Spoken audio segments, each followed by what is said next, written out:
I think that it's probably a cliche to say I'm most proud of my family, but in my life, I'm most proud of growing good, kind, decent human beings. And I think that some of that is nurture, some of it's nature, but having one daughter who is such a great mother and the other one who takes such good care of other people's children and are just kind and good, I think that that's certainly something to be proud of. As far as work and my work life, I think that I'm proud of how far I've come because I applied to nursing school out of high school and I didn't get in my first try. And it took me 10 years to get the courage to go back to nursing school and become a nurse. If I had to be proud of something in my work, it would be that. Welcome to Everyday Heroes, a podcast from Shore Capital Partners that highlights the people who are building our companies from the inside, every day, often out of the spotlight. With this series, we want to pull those heroes out of the shadows. We want to hear their stories. We want to share their stories. We want to understand what drives them, why they do what they do, how they might inspire and support others to become everyday heroes too. In this episode, I talk with Linda Longo, a Regional Director of Operations with Together Women's Health.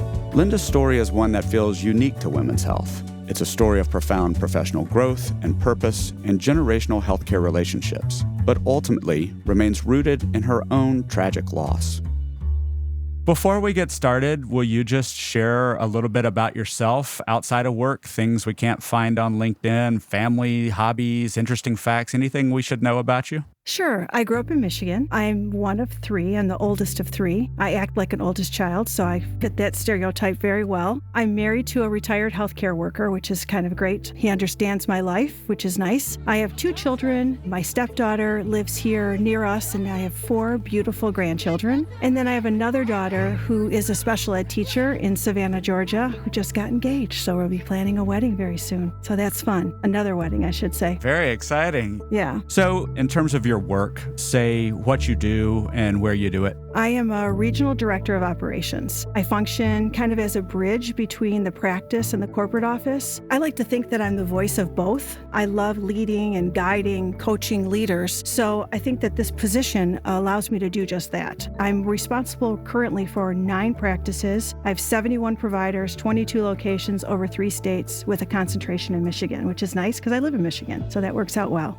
So tell me and tell the audience a little bit about Together Women's Health, and given those statistics and all the practices and all the people you're part of leading, what does Together Women's Health do? Gosh, I could talk about them forever. I love my job and I love this corporation. Together Women's Health is a health organization that supports private practices.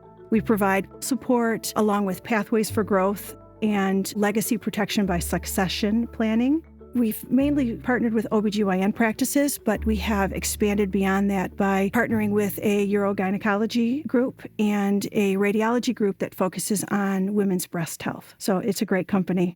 And how did you come to be a part of TWH? I was the practice manager of the platform practice, so the first practice that joined Together Women's Health in Michigan. I was fortunate enough to be their practice manager, and that was in the early 2021. Diligence was during COVID in 2020, so that was not fun at all. I was grateful to get to New Year's Eve and sign. We actually signed on New Year's Eve, so I was grateful to get to New Year's Eve and sign. So I always say that I'm one of the few employees that never had an interview, that I was gratefully acquired. So, But gratefully acquired, and yet in a very short period of time have gone from a practice manager at a single location Correct. to now managing 9. Yes. Talk to me about both how that opportunity came about, but also just what you've had to do to grow and change and evolve to that kind of scale. Well, my previous life before I was a practice manager, my background is nursing. I am a nurse. I was an operating room nurse for a very long time, and I had multiple jobs in the operating room. So I was, a staff nurse, an educator, and the most recent job that I had was running an operating room. So a large group of operating rooms and dealing with a number of physicians. So I did have some knowledge of juggling a bunch of people and budgets and P&Ls and that sort of thing, although in a hospital environment, that was kind of way far away from me, certainly. But I think that how I got to be in this position, it happened rather quickly. I think that once we had 3 practices, it was around that time that Anthony, our CEO, asked me to kind of oversee those practices and move into, I think they called it operations manager role at that time. We just started growing and growing, and I just acquired more practices, and that's how I am today. I mean, it's just, I get another practice, I'm like, okay, that's fine, let's go. I love that spirit, but practically speaking, what are the differences? What are the challenges of, 9 versus 1 or 9 versus 3 as you continue to grow, just in terms of your leadership? Sure. I think that really managing my time is important. I also think that, I hate to say it, but being available off hours is also a part of it. Lots of physicians need to talk outside of work hours or on Saturdays or on Sundays, and certainly I don't mind giving my time to do that either. But managing my time is probably the most important thing. I have 2 out-of-state practices, so figuring out when to see them and how long to stay, and, one-on-ones really help. I have one-on-ones with my practice medical directors and with practice managers, and that helps as well to staying connected. And I feel like I turned my phone off for this interview because they would have called me 4 or 5 times by the time the interview happened. And it's just sometimes to bounce things off of. I think that that's probably one of the greatest gifts that we give practices is when I was in the operating room, if I had a question, a piece of machinery broke down or I needed to order something, I had 15 other people that did the same job I did across our whole platform that I could call and get advice from. When I went to work at Eastside Gynecology, I asked our managing partner, is there someone I can call? Because I've never managed a practice before. I just had some questions. There's some things I needed some answers. And he's like, nope, it's you and I. And I thought, well, that's terrible that I don't have anyone to call. So I think that one of the things that we give our practice managers is a support group. And I think that having this, in fact, I'm missing a meeting right now. We have a practice managers meeting once a week where they all get together and we have obviously an agenda. But in the end, does anyone need anything? Is there anything we can do for you? And the practice managers in my region in Michigan actually now, instead of calling me, they're calling each other, which is exactly what I want them to do. Yeah, that's great. So they're calling each other. A lot of them took our Together University class with you, and I think they learned some pointers during that time as well. It's clear in a very short time that Linda has proven herself a critical part of Together Women's Health and their ability to support and scale their partner practices. Her spirit of, okay, here's another practice, let's go, is a dream attitude in any growing company. So I wanted to hear the perspective of TWH and what Linda means to the company. Anthony Ahee is the CEO of Together Women's Health. He describes the foundation of what makes Linda such a special leader: trust. Linda has built and earned trust from her doctors, patients, peers, her team, and Together Women's Health as a company.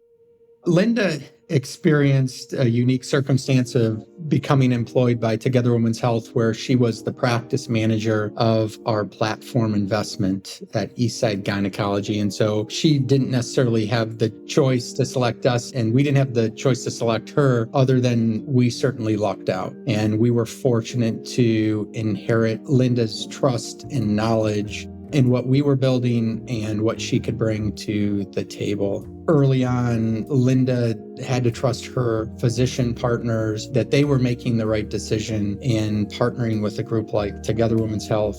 And furthermore, she had to trust that was what was best for the patients in the community and the employees that she led. What we found over time is that this concept of building trust was core to Linda's DNA.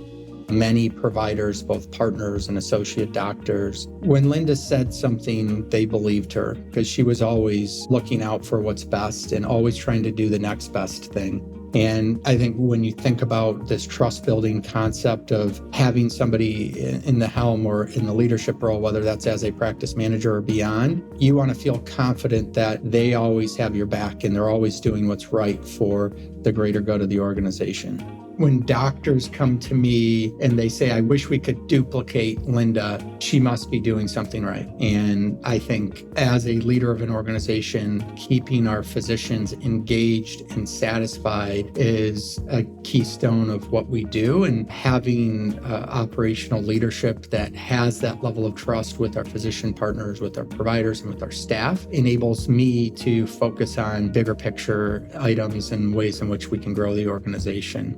Linda is somebody within this organization that individuals always are looking to seek her opinion. And so whether we're making a big shift or change in our strategy, whether we are adding a new service line, whether we're implementing a new process, all of our functional team members look to Linda as somebody that gets it. Somebody that is looking at the perspective of our docs, looking at the perspective of our practice managers, and thinking about the innovation and change and how we can always be doing better. And when you package that all together, her perspective has allowed our team members to open their horizon, and it has allowed us as an organization to achieve more.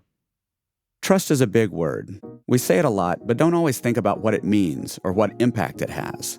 The work TWH does is complex and involves not only trust within a care team, but deep trust with patients. Because as Linda shares, that trust has to carry and sustain all of those relationships through the highest of highs and the lowest of lows.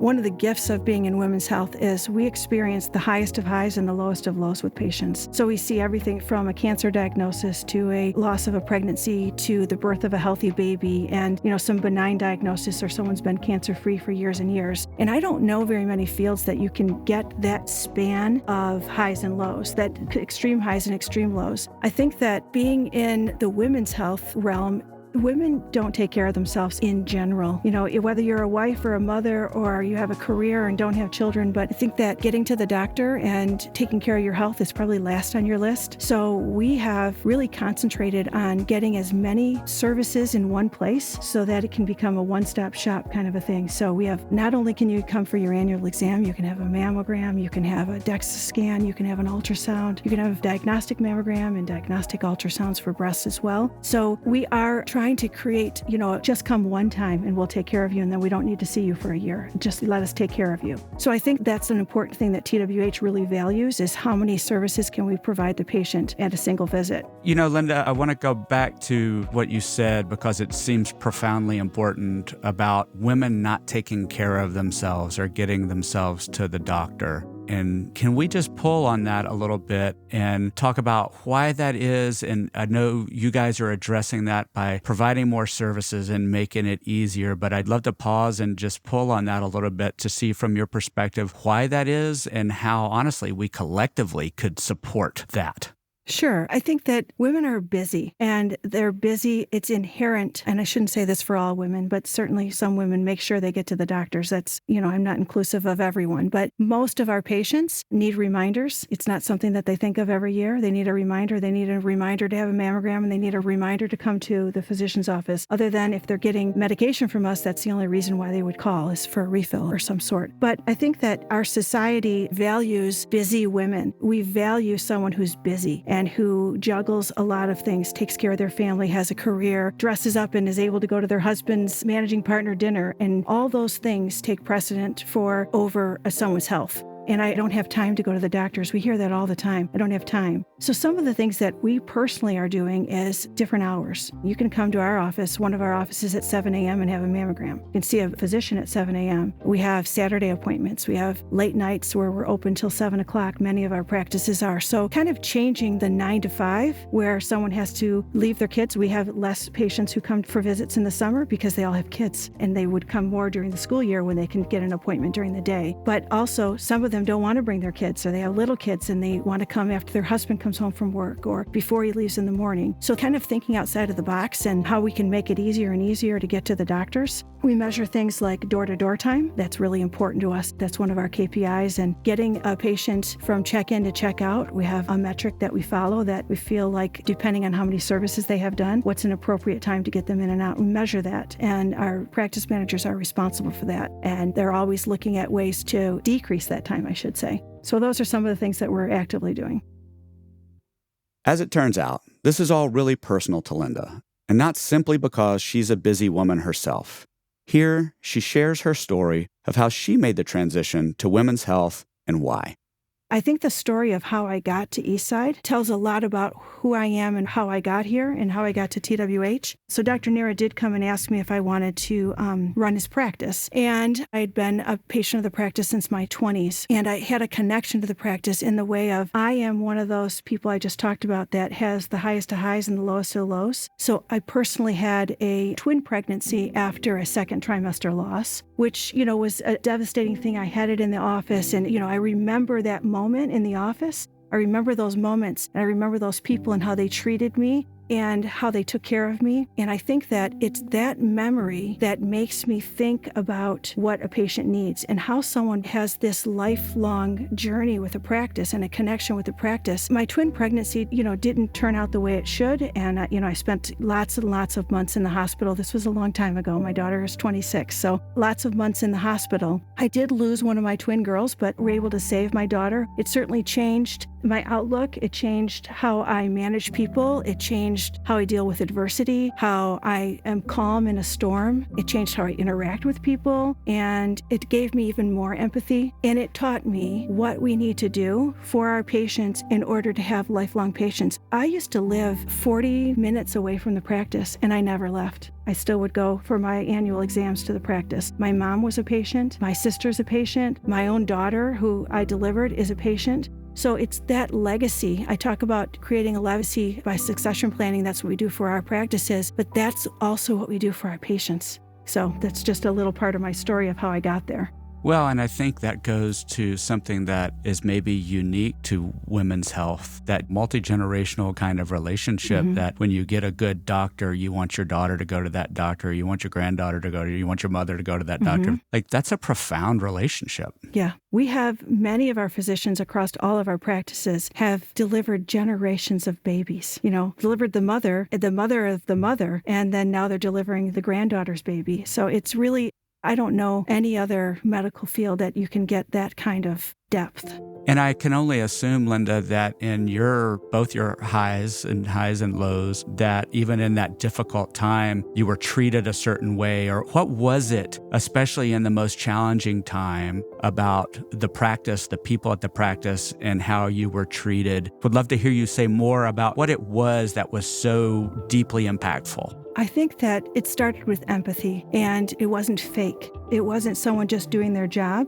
It's interesting that the person who took care of me that day, who took my blood pressure, and I remember every moment of the one day when I had my second trimester loss, is now the practice manager of one of the practice that I came from. I remember every person that came to talk to me and how they allowed me to go, even leave the office without signing out, so I didn't have to go to the front desk. All the little tiny compassionate things that they did without even thinking. And it was not by them just doing their job. I tell this story when I was a practice manager of Eastside. I told a lot of these stories because you never know who you're standing in front of. You never know, did their father die yesterday or did they get a cancer diagnosis? You don't know before you look in their chart. So you never know who's standing in front of you. And so it's just treating every person with compassion and empathy and how you'd like to be treated. Going back to the golden rule, treat people the way you'd want to be treated. I think that is the core of our business. And like I said, I remember every moment, and that's the reason why I'm there.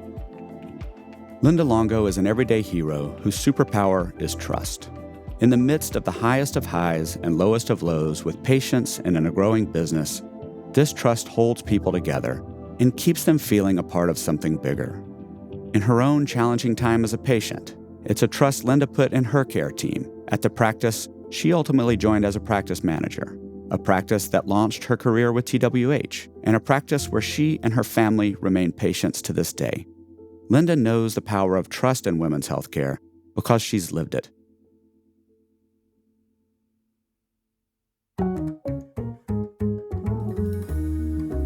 If you enjoyed this episode, be sure and check out our other everyday heroes at www.shorecp.university/podcasts or anywhere you get your podcasts. This podcast was produced by Shore Capital Partners with story and narration by Anderson Williams, editing by Real Audiobooks, recording, sound design, mixing, and mastering by Mark Galloop of Real Audiobooks. Special thanks to Linda Longo and Anthony Ahee.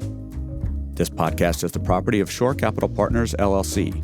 None of the content herein is investment advice, an offer of investment advisory services, nor a recommendation or offer relating to any security. See the Terms of Use page on the Shore Capital website for other important information.